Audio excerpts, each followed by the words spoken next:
Alright, what's up, my recovery family? Welcome to Your Recovery Mentor YouTube channel that we recently renamed. In my last video, I briefly spoke about something that would up your chances by 40%. And what I mean by that is the chance of success of beating addiction, alcoholism, or any negative habit for that matter. And so that's what I want to discuss in this video, is how can you increase your chances by a whopping 40%. Now this is based on a scientific social study, so this isn't me just spouting some BS. This comes straight from a scientific social study that was performed, and it's out of the book Change Anything, and you can find that under our resource tab at yourrecoverymentor.com if you're interested in buying the book. It's an excellent read. I was fortunate enough to attend a college level class just on this book, and we dissected the entire book with one of my still current mentors, who is a multi-millionaire, owns tons of properties. On occasion when I take my staff up to Big Bear, which is a location in California for those who aren't familiar with it, that's on the lake, it's up in the mountains, it's beautiful, especially during the winter. He owns this cabin out there, and it's just this luxury cabin, and he hooks me up, deal every time, but that's neither here nor there. Let's just say this guy knows what he's talking about, and I had the opportunity and the honor of attending one of his classes where he just discussed this book, and this book alone. That's how powerful he thought it was. That's how powerful it is. There's a lot of really good information in this book, so I highly suggest that you purchase it if you so choose, because you'll get a lot out of it. That being said, let's get back to the topic. So how can you increase your chances by 40%? Now, just so you know, from a statistical standpoint, studies have shown that if you go to a 28-day, 30-day program, which is usually a detox residential level program, and if you complete the program, you have roughly a 1 in 10 chance of making it to 1 year clean and sober. 1 in 10. I think it's like 13% to be precise. But roughly 1 in 10, which isn't that great, honestly. And if you ask me, I actually think it's lower than that. But I wasn't the one who did the study. I wasn't the one who came with the numbers. I'm just going off of what I read. And they claim that you got a 1 in 10 chance.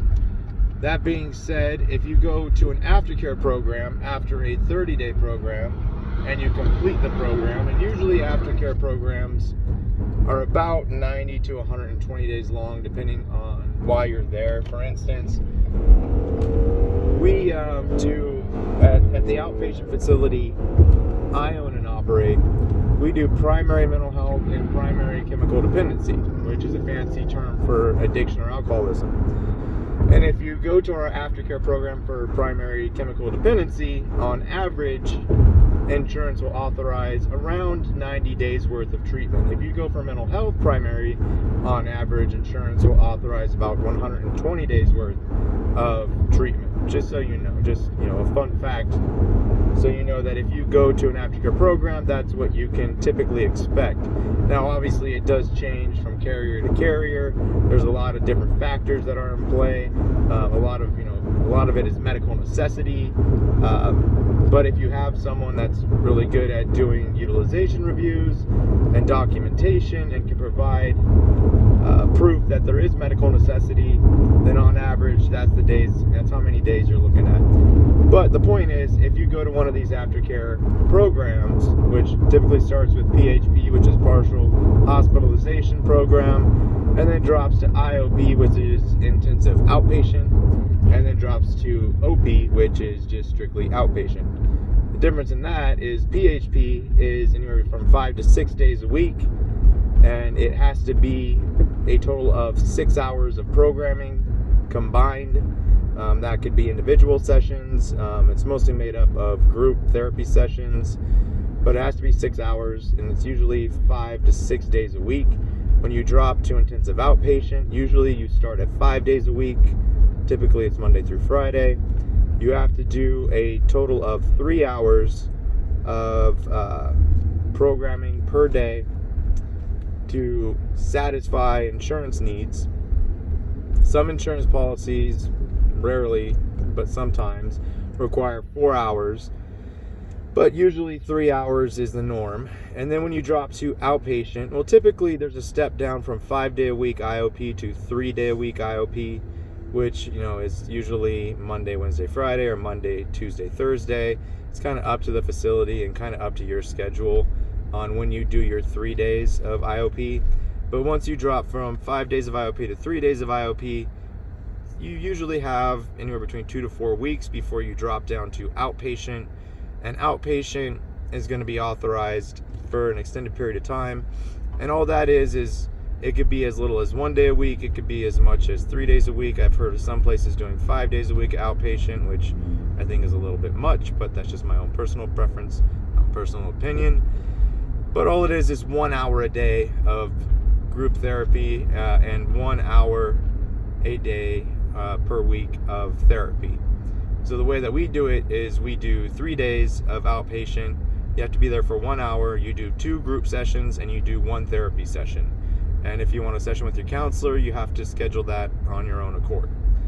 And then we typically do about 2 weeks of outpatient, because by the time you hit outpatient, you've already been with us for anywhere between roughly 75 to 95 days, somewhere in that ballpark. It could be a little bit more, it could be a little bit less. Again, it all depends on your insurance. It depends on authorization and medical necessity. So it's always case by case. So there is no one solid answer on how long you can expect your insurance to cover an aftercare program. But now that I've explained aftercare and what that is to you, if you complete an aftercare program, it actually increases your chances of success from 1 in 10, which is completing a 30-day program, to when you complete an aftercare program, your chances actually go up to roughly 1 in 3. So it's roughly 33% of the people that complete an aftercare program make it to 1 year clean and sober. And the reason for the huge increase, and that is quite a drastic increase, is because by the time you're done with an aftercare program, I mean, think about it. You've already done 30 days of detox res, and now you've done 90 to 120 days of aftercare. So in total, you've done 120 to 150 days. So 4 to 5 months worth of treatment, and then you've completed it. So that's why your odds go up so much versus a 30-day program, is because you're almost halfway there. And it also gives you a really good opportunity to learn and absorb the tools that you're going to need for having long-term recovery. Because once you're past that 30-day mark, your brain is more capable of retaining information. So aftercare programs are very valuable because you can actually learn a lot from them. Your brain is in a better place to absorb the information and actually apply it to your life. So that's why attending and completing an aftercare program increases your odds so much.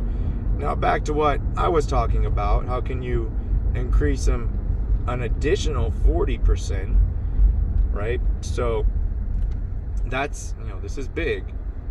It all comes down to who you surround yourself with. And the magic number here is 6. All right, so 6 is the magic number. You need 6 people in your inner circle in your life that you surround yourself with that are A, serious about recovery, and B, can also be a mentor-like figure to you. So the way I put it is you want 2 mentor-like figures out of the 6 people in your inner circle. So these are people that have more time than you, typically a significant amount of time more than you, because you need someone that you can go to regularly for answers, for suggestion, for different viewpoints.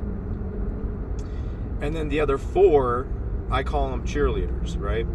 Because they're your friends, your peers, whatever, that are trying to achieve the same thing you're trying to achieve. So you're there to encourage one another, to hold each other accountable.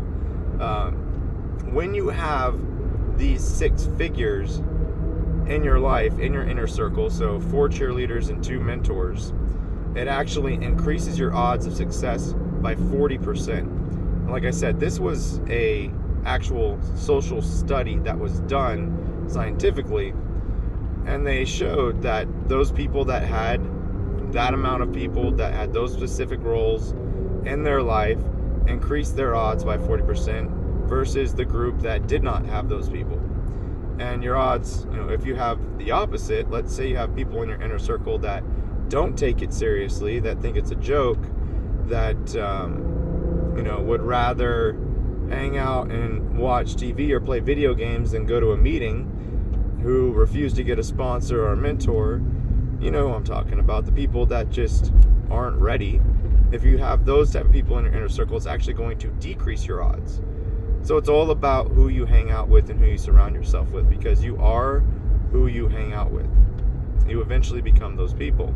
It's the old saying, if you hang out in a barbershop long enough, you're going to get a haircut, right?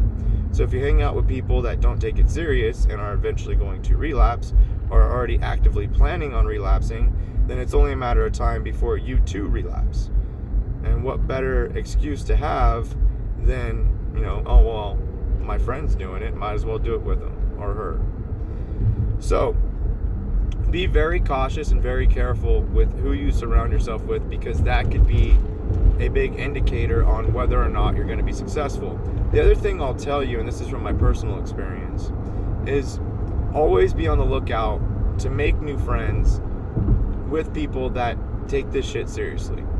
Because unfortunately, you could think that this person's working a great program, they're doing everything they're supposed to be doing, and then next thing you know, they're out. They relapsed, or they move away, or they just freaking disappear and fall off the radar.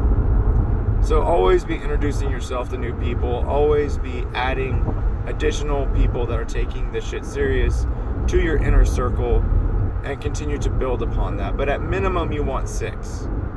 Minimum number is 6. 4 cheerleaders, 2 mentor type figures. And obviously, the more the merrier. As long as they're all doing things for the right reason, then yeah, it's fantastic to have more friends, because that's more people you can reach out to, that's more perspectives that you can gain, that's more information that you can gather. So that, according to this book, is what's going to increase your chances by a whopping 40%. And I believe it to be true. It makes sense. If you have people that you're constantly in contact with that can hold you accountable and you hold them accountable, then yeah, I could see that increasing your odds by 40% for sure. I mean, here's what it comes down to realistically, okay?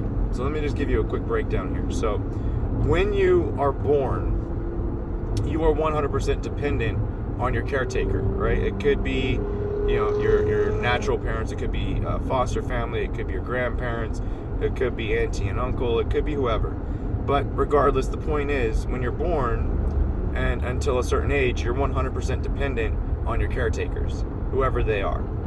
And then at a certain age, usually in our teenage years, we strive for independence, right? We want to do everything on our own. We want to take care of ourselves. We want our own space, yada, yada, yada, right? We want to be independent.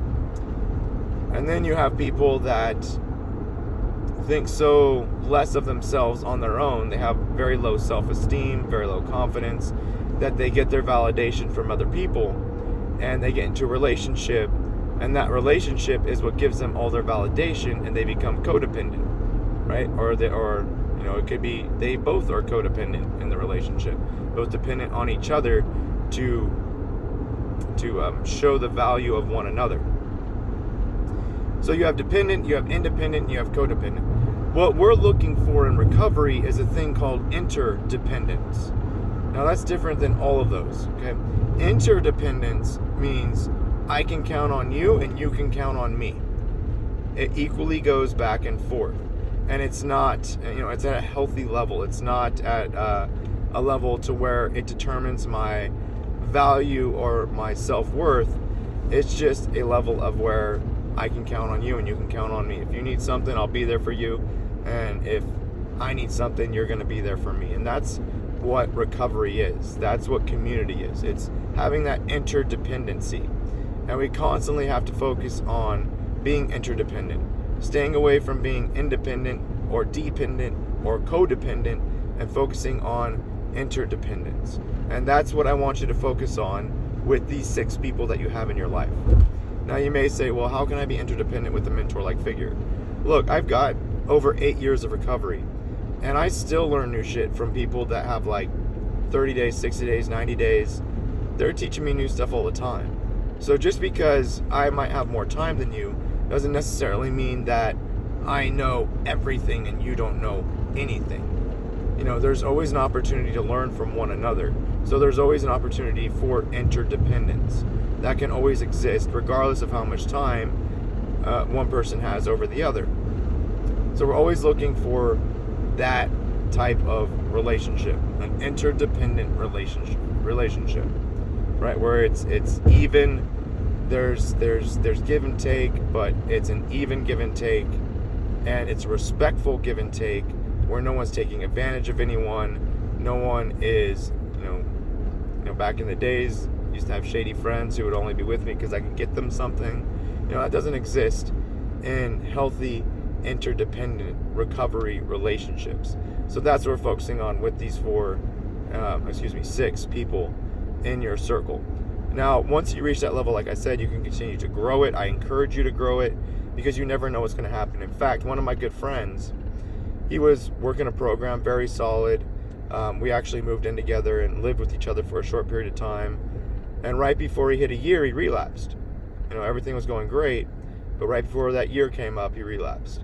It was very unfortunate, and then kind of, you know, went on a run, and I think he made it back to treatment. I hope he's doing well now. But you never know when someone's going to fall off the wagon. You might not even see the signs. You know, they might be very good at hiding it.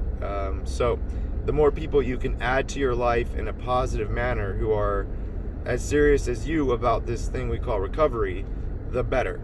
The more mentors you can add to your life, the better. I would still suggest you only have one sponsor, but a sponsor and a mentor are different things. A sponsor is there to walk you through the steps.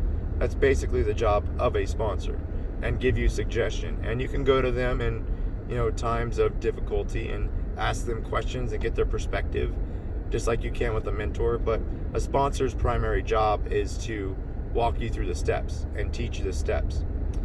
A mentor's primary job, and I'll go into this into more detail in the next video, goes way beyond that. We cover a lot more topics than a sponsor does. Trust me, I've done both. I've been a sponsor and I'm currently a mentor. So, you know, I've done both, and the scope a mentor covers is much broader than the scope of a sponsor. You know, so if you're saying, you know, basically what you're doing right now is you're charging people to sponsor them. No, that's not the case at all. Because what I do as a mentor goes well above and beyond what a sponsor does with their sponsees, and then some. So I'm not charging people to sponsor them, and I also don't work the steps with you guys either. So you're gonna need a sponsor. If you're looking to attend yourrecoverymentor.com, you're gonna need a sponsor. You're gonna want a sponsor. So for sure, I would say get a sponsor, get a mentor-like figure, get them both. Get a couple mentors. Like, I have several mentors that I can turn to. Some are more professional mentors that I turn to when I'm having any types of questions or issues with my business.